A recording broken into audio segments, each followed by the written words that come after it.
Isso aí, já clicou no segundo bloco? Se você está clicando no segundo, primeiro, você está de bicão aqui, assiste o primeiro antes, tá? Que a gente tem 2 blocos para falar sobre psicologia e tireoide. Agora a gente vai falar mais, depois que já se estabeleceu, você já sabe que tem problema de tireoide, qual que é o seu perfil, o que você costuma fazer, vamos dar uma vasculhada nisso aí, vamos ver de que você está fugindo, vamos ver se você está fugindo de alguns exames aí, com medo de alguma coisa, não, está com medo de exame, bibibi, blá, blá, blá. Não, você não está com medo de exame, você está com medo de olhar o que está acontecendo com você. Só que se você não olhar, quem vai olhar? Sobre isso que a gente vai falar com a doutora Olga. Você já deve conhecer porque você assistiu outro bloco aí, assiste que vale a pena, tá bom? Doutora, isso que eu queria saber, muitas pessoas, a gente sabe, que precisou fazer um exame investigativo a respeito de câncer de tireoide. Câncer era um mal do século passado, hoje não é tão drástico, principalmente em tireoide, que normalmente não é que tem cura, mas você pode ter uma vida muito boa depois de um tratamento adequado. Mas essa pessoa está com medo do diagnóstico. Muitos falam, está com medo de fazer o exame assim, assim, assim. Esse medo, vamos falar um pouco sobre ele?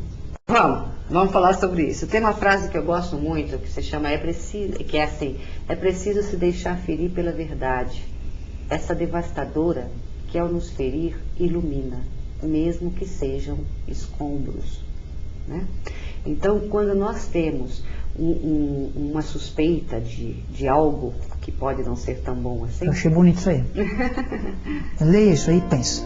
Vou pôr aqui para a pessoa ler. Preciso se deixar ferir pela verdade. Essa devastadora que ao nos ferir ilumina, mesmo que sejam escombros. Pensa aí. Pensou? É isso aí. Gostei. E a gente tem uma dificuldade de concentração, né? Você tá aí. Então, essa frase vale a pena, por isso que eu frisei, né? Continuando. Continuando, você falou do meu remédio. Quer dizer assim, os médicos dão hormônios, né? Dão remédios. Eu dou remédios também, né? Nos meus tratamentos. E um dos remédios são palavras, né? Meditar sobre palavras, né? Palavras de coragem para você mesmo, né? Olga, vamos lá, vou te levar. Né? Então essa é a parte que a psicologia pode ajudar, né? A autoajuda, você ser seu companheiro de viagem. Né? Eu faço uma metáfora com o carro, né? E o motorista. Né? Nesse livro, A Doença como Linguagem da Alma, nós estamos falando de alma. Então vamos dar aqui um exemplo de que o motorista, né, é a alma, né, é você com a alma, e o carro é o seu corpo. Né? Então como você vai dirigir esse carro, pode ser o melhor carro, né?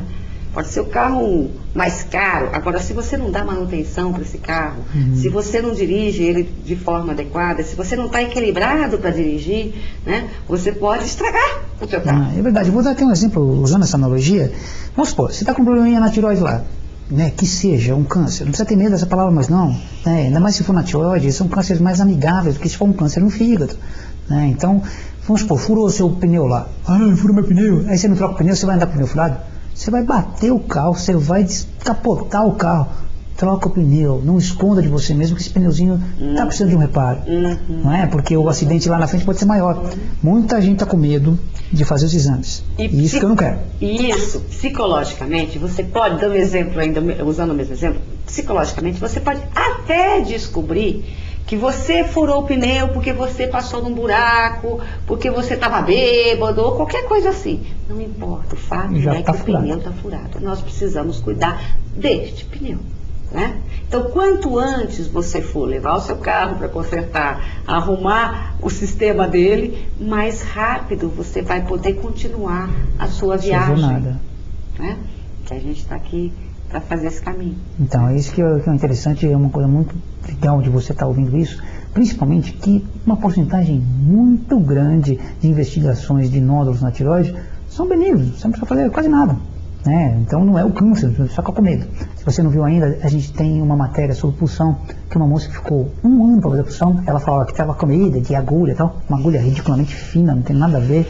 Ela foi fazer depois de 1 ano com medo, falando que era medo da pulsão, e não era medo da pulsão, era medo do diagnóstico. Então ela ficou com medo e depois não tinha nada. Ela passou 1 ano com aquele aperto todo lá e depois, nossa, dava para consertar o pneu. Essa que é a ideia, você não pode ter medo de fazer seus exames. Combinado? Então, fala comigo depois lá que você foi fazer o exame. Se não está tudo tranquilo, você vai caminhar para uma coisa boa. Você não tendo tireoide, né? Vamos supor que você tem que tirar a tireoide. Você tem um câncer na tireoide, tem que tirar. Você vai ter a vida igual a minha. Porque a minha tireoide eu tenho, é o caso da Hashimoto, mas ela não funciona. Você tem que tomar nosso T4 de cada dia. Você vai ter que tomar o T4 e sua vida volta ao normal. Você sai desse estresse, você sai dessa bagunça, você sai de culpar coisas que é por causa da minha tireoide, por causa disso, por causa daquilo. Vamos lá, pro médico rapidinho fazer seus exames e seja o que for, lembra da frase que a Olga falou aqui, né? Essa frase de quem é? Não sei. Não sei. Mas é uma frase que eu uso como remédio, inclusive para mim mesmo. É ótima, eu vou usá-la sempre. Reflito sobre ela e é isso. É absolutamente verdadeiro. Não adianta eu fingir que não estou com machucado na perna. Né? Não adianta eu fingir que não estou com uma alteração. Né? Quanto antes eu for cuidar disso, mais cedo eu supero isso. E quanto mais investigar depois os motivos, o que te levou até para não levar de novo para esse mesmo caminho. Claro, é importante, Jorge, mas porque não tem a dinâmica por trás, né? A dinâmica comportamental por trás. Mas o perigoso é você ficar perdido nisso. Ah, não, agora que eu vou descobrir por que foi, como foi. Tá. Tem que primeiro cuidar da parte mecânica. Como foi que meu carro se quebrou, sabe? Isso eu deixo para pensar depois. Agora eu vou cuidar do carro, né? E esse pensar depois é um acompanhamento terapêutico, por exemplo, né? Uma terapia pode estar te ajudando a perceber como você dirige, né? E você passar as estradas que você vai, as estradas que você faz, os caminhos que você percorre, né? Por que você tem uma via expressa legal, eu vou pegar uma que é toda esburacada? Tá? Isso a psicologia pode estar te ajudando, né? Mas nesse momento concreto é resolver o pane, né? E isso é quanto antes, é emergencial, né? Olha, ao contrário, não é para se adiar, né? Eu falei que assim, que quando eu montei a comunidade da tireoide e resolvi fazer a TVT4, pessoal, o Joca tá ficando maluco, não vai ter um assunto sobre uma TV só sobre tireoide, só com a nossa querida amiga aqui, a professora Olga Mello, da Universidade Estadual de Goiás, teria condições de fazer um programa enorme e a gente vai chamá-la mais vezes assim que estiver em São Paulo, quando a gente estiver por lá, vamos nos incomodar mais porque a gente tem muito assunto, a gente quer falar também sobre familiares que têm contato com pessoas que têm problema de tireoide, tudo isso para nós é matéria. Eu queria agradecer a sua presença. Eu que agradeço. E seja bem-vindo ao Clube T4. Obrigada.